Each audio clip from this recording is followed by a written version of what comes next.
Hi there, and welcome to Q&A Wednesday, where we talk about the health issues that we all have and actually talk really about the truth versus all the gimmicks and the garbage that's out there. Because, God, it doesn't matter how often I work with, new people, same issues, same questions, because, we're not being taught very well on how to be healthy. So we're going to talk about the things that help you to be the healthiest that you can possibly be and have a realistic view on the situation. So today, the question is, how hard is it to quit sugar? So I'm gonna tell you right now, it's really hard. And there's a lot of biological reasons why it's really difficult to quit sugar. So let's talk about why sugar is such a problem. Wow. Where to start with this? It's such a difficult one. I remember the first time that somebody told me that they were going completely sugar-free, and this was years ago. And I remember thinking, why would you do that? Why would you go sugar-free?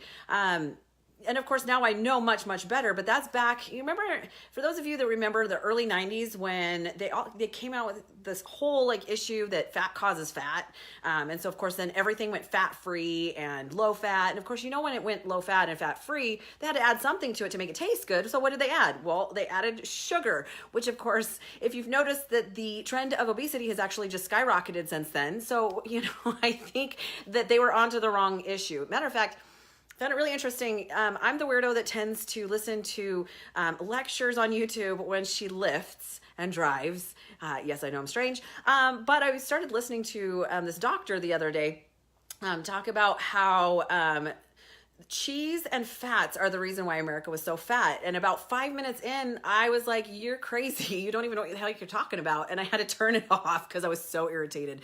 And this is a doctor that doctors don't get enough nutrition education when they're in medical school. There's a reason it's called the School of Medicine. So granted, we love doctors. They play a significant role in our lives. They take care of us. They help us when we're sick. But unfortunately, I think that in this day and age where we need to focus on nutrition because nutrition can cause disease, but it can also cure disease and help make us healthier.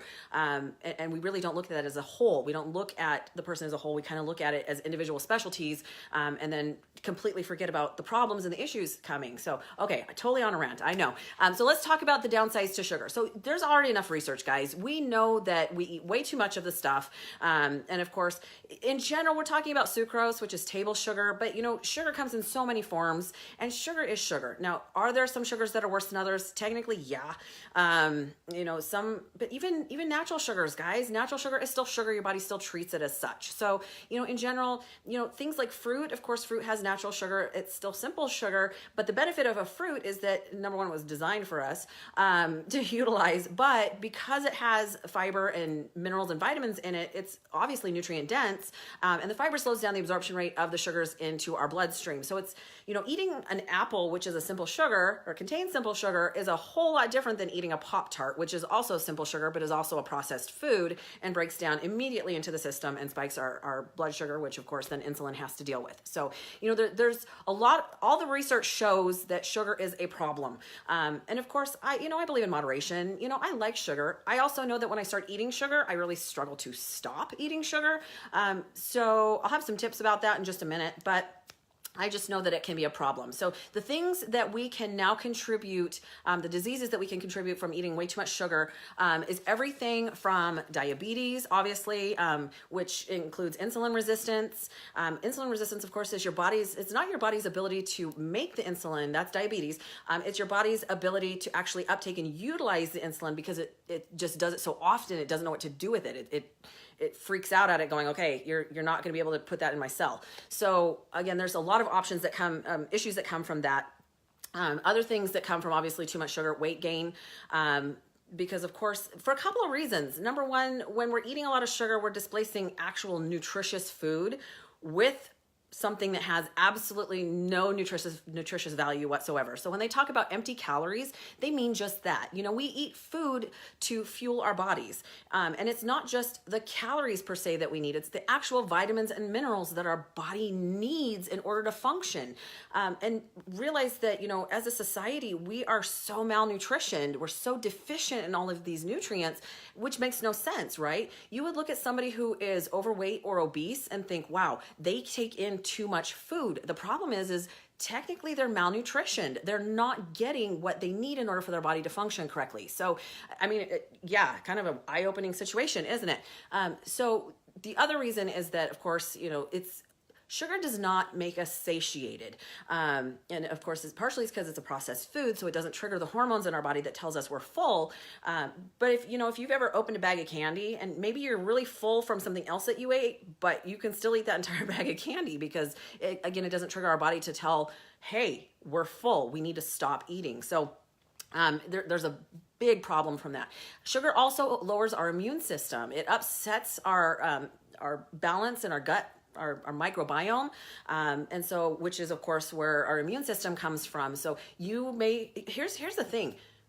I do a little bit of sugar, but not very often. And I'm going to tell you that since I became more of a healthy eater in the last 7-8 years, I rarely get sick unless I overdo. Like if I just don't tend to stop and take enough breaks, which I'm a workaholic, so I tend to do that. I just don't get sick. My immune system is so much more better ready to handle what comes at me. A lot of times during the winter, different situations, people get colds and the flu. Rarely do I get sick. And I'm not saying that I have the perfect microbiome, but let me tell you, I eat really cleanly regularly. So, my body is better able to handle the bacteria and the viruses and everything that come my direction. So, it really makes a difference. If you're eating a bunch of sugar, it really disturbs your microbiome. Your ability to fight off those infections and those issues is really reduced. So that can be a huge problem. Sugar promotes inflammation, and we've all heard about inflammation and how that's a problem within our bodies. So, of course, we're contributing to that by eating a bunch of unhealthy food. Now, I'm, in general, I'd say sugar, but, I really think that every processed food has a lot of downsides. It's one thing when you eat it once in a while, I get it, not gonna lie. I want, a Hostess ding dong once in a while. But when we eat those regularly, our body just it doesn't work as efficient. It doesn't have the ability to be as healthy as possible. And you probably don't feel super great either. Your energy level might be low. And of course, again, because your body's trying to deal with a substance that really isn't designed for your body to use. Now, I heard a term today that a statistic that I found really fascinating as I was doing a little bit of research, that sugar is actually 8 times more addicting than cocaine, which I already knew that it was as addicting as cocaine. It does light up the same part of the brain as cocaine does. It releases dopamine. We have that feel-good feeling when we eat it. It's brief, right? Because at some point it just drops us energy-wise. But yeah, there's a reason why we tend to go towards that, especially when we're stressed. And I'm not gonna lie, there are days that I seriously want to eat my feelings, and every once in a while I do, because I'm human. But it's because actually the sugar briefly suppresses the cortisol hormone that's being released. So, of course, that's why we have comfort foods.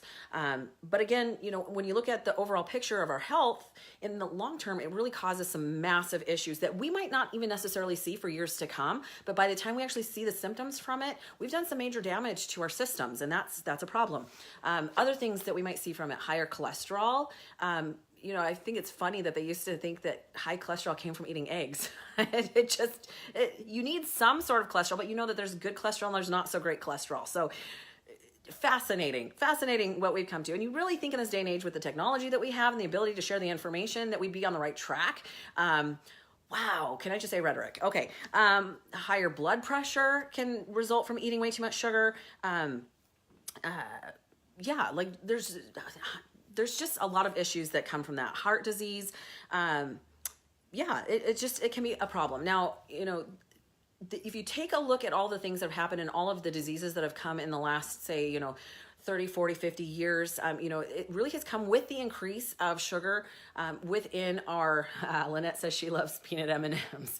Yeah, those are pretty bomb. Actually, the caramel ones are my Achilles heel. But, all of the diseases that are part of the problem really do stem from the increase in sugar and processed food that we're eating because it's convenient.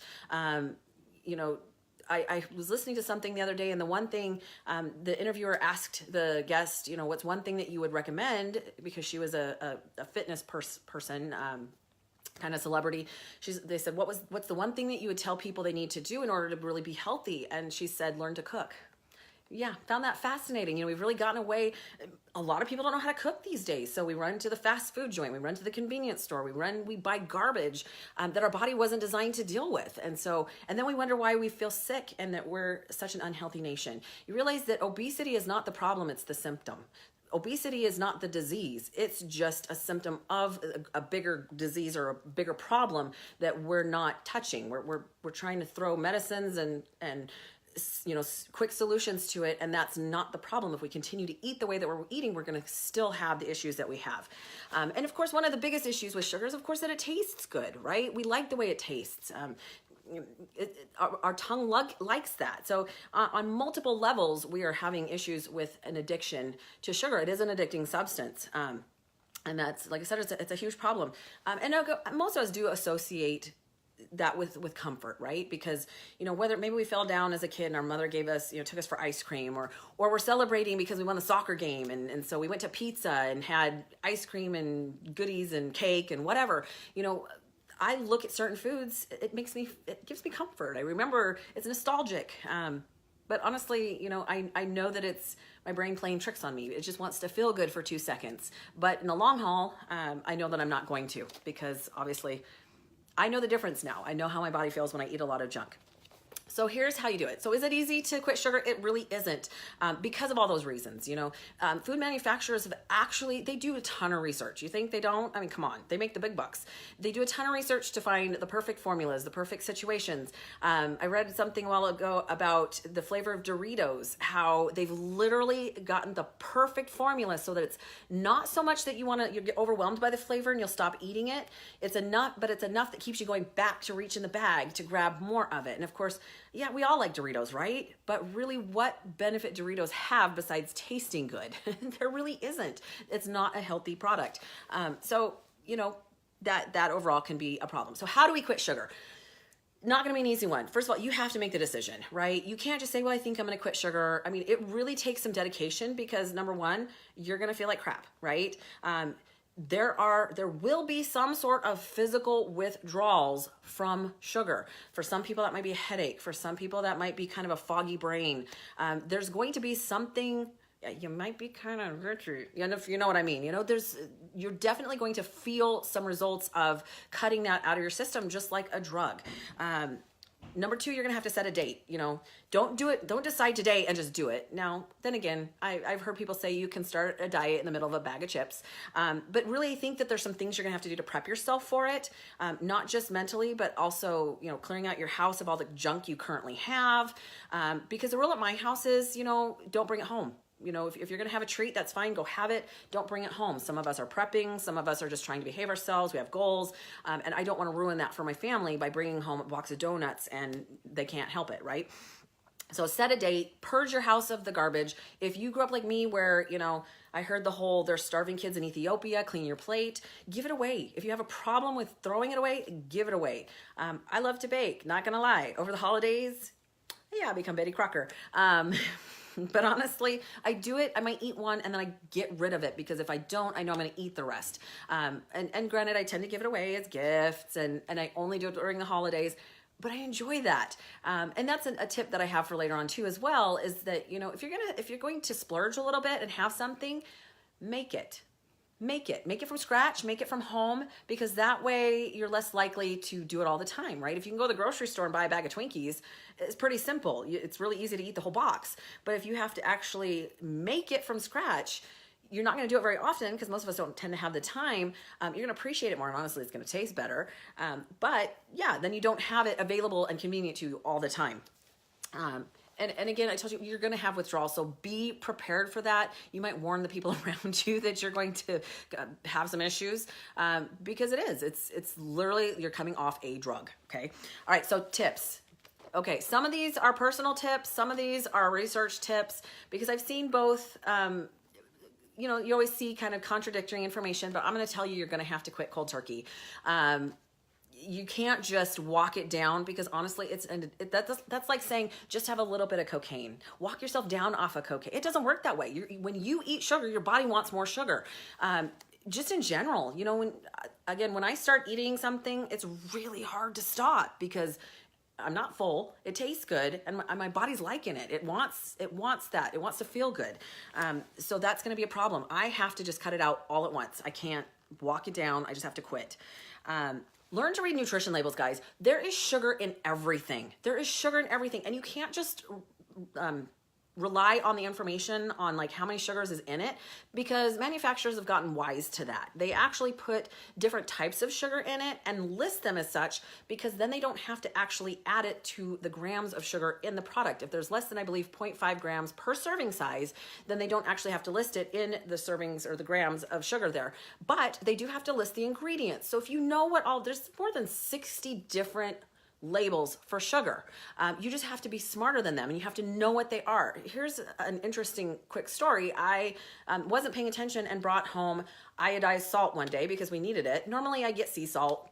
I just wasn't paying attention, and my daughter said, I can't have that because she's in competition prep. I said, what are you talking about? She goes, doesn't salt have sugar in it? And I turned it over, and sure as heck, it has dextrose in it. So again, sometimes they just hide it. They're really good at it because they know that if they can get you to eat it, you're going to want more of it. You're going to buy more of it. You're going to spend money. They're going to make money, right? Game on. So you have to pay attention, know what those things are, know what they mean. And of course, the higher it is in that ingredient list, the more of it there is. People just don't realize anything ending in ose is a sugar, guys. Anything ending in ose. But then they hide it in other things like corn syrup solids and agave, it just is. You just have to pay attention to what those things are, because they're going to put there. I would also avoid most sugar substitutes. They've already shown that aspartame has significant issues from utilizing that long term. Sucralose, I have in the past used a lot of sucralose, but because it's a sugar derivative and it has proven that it does raise blood sugar levels, it's probably not your best option. At our house, we prefer to use stevia. Stevia it's derived from a plant, and I know you have to get used to it, but you have to get used to vegetables too, and they're good for you, so get over it. But it's a better option for you because it has not shown to show the same rise in blood sugar that the other forms do. And of course, you also have to be careful with the sugar alcohols, the erythritol, the xylitol, because although those have been shown to be okay, excessive ingestion of it can cause digestive distress, gas, bloating, makes you feel kind of yucky, which, most of us are trying to get away from that feeling anyway, so that's not really something we want to feel, right? Eat nutritious food, guys. If you eat more often, right, and eat the right things, I try to get my people to eat about 6 times a day. And although there's research that shows it doesn't really matter how often you eat or where throughout the day you put it, what I find is that eating more often and eating the right things will prevent you from binging on things you shouldn't, or things that you know that you shouldn't, right? Because a lot of times we get home, it's been 6 hours since we've eaten last time, we're ravenous, and so of course we're hunting around the house, and what sounds good? Well, junk, right? So then all of a sudden, because we've gone too long between meals, and our body knows it, so it's craving and it's giving us things because it wants us to eat. That's our body's goal. It wants to feed us because it wants to keep us alive. It doesn't necessarily care what you put in it at the moment. So then we make some non-nutritious choices, right? Track your triggers. If you find that you're craving something, you might have to figure out why. I know when I get stressed, I want chocolate. I want to dive my head in a bag of M&Ms. I already know it. And I'm aware of it, which makes a big difference. So, track what's happening that makes you want to eat things that aren't healthy for you. Then coming up with an alternative is a much better choice than giving into that all the time. Now, again, it's okay to eat something like that once in a while. If you're going to eat M&Ms, that's fine. But you can't do that on a daily basis and expect to be healthy, right?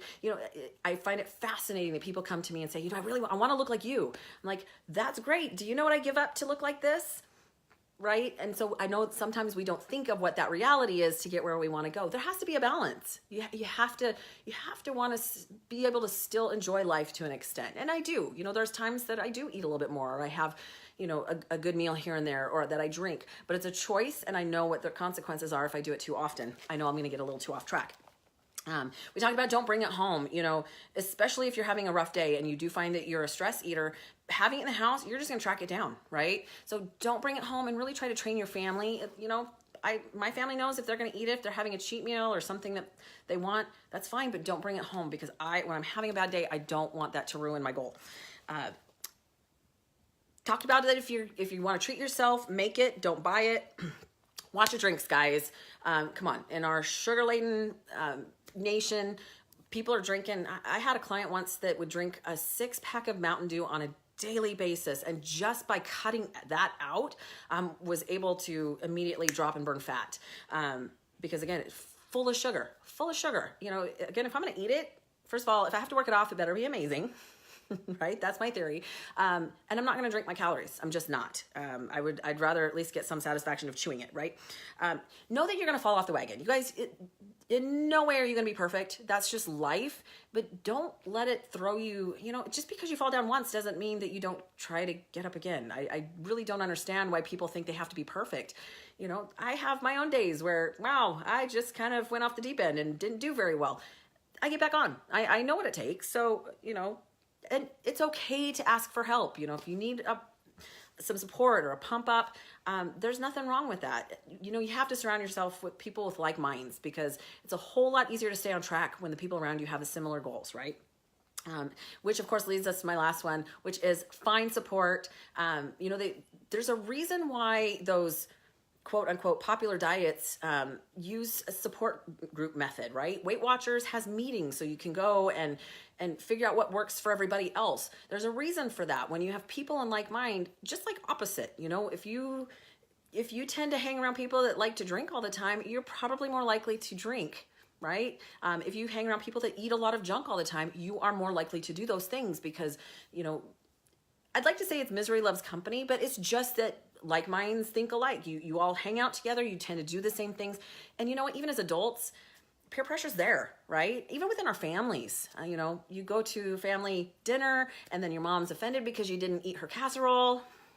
Choices, right? So, you know, you really have to make some decisions. You have to stick with it. You have to know that the benefits from that are going to outweigh, you know, the old way that you used to eat. That's how it is. You know, I didn't realize how miserable and how gross I felt on a regular basis and how unhappy my body was until I started eating clean. And now when I go back and I eat half a pizza, say, my body's not real happy about that. I don't feel good.